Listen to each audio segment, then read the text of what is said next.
Notre Dame could be restored exactly as it was thanks to 3D laser scanning.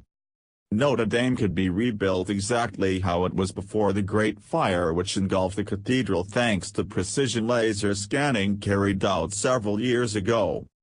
The world watched in shock on Monday when Notre Dame de Paris was devastated by a huge fire.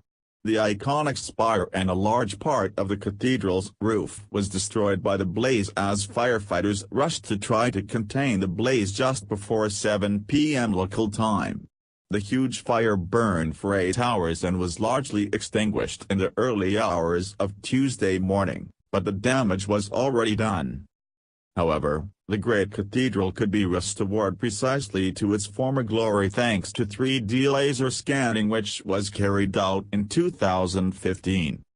In 2015, the late architect Andrew Tallon, who died towards the end of last year after a bout of brain cancer, aged just 49, used more than 1 billion points of data to create an accurate digital structure of the 850-year-old cathedral. The technique, which was subject to a documentary from National Geographic at the time, Mr. Tallon placed mounted lasers in 50 locations in and around the cathedral. The lasers then scanned the area, and when a beam hit a surface it would bounce back, recording an exact placement of each structure. Mr. Tallon said at the time, "I like to think that this laser scanning work and even some of the conventional scholarship I do is informed by that important world of spirituality. It's such a beautiful idea." Now, researchers could be able to use the data to reconstruct Notre Dame to its former glory.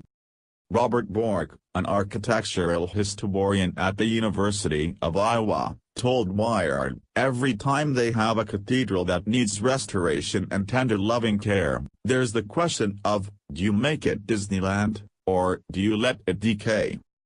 In this case, God willing, the cathedral will have some of its original structure left, and they'll put it back as best as they can." The cause of the fire at Paris landmark Notre Dame Cathedral is still not known and authorities are continuing their probe into how it started, French Junior Interior Minister Laurent Nunez said on Tuesday.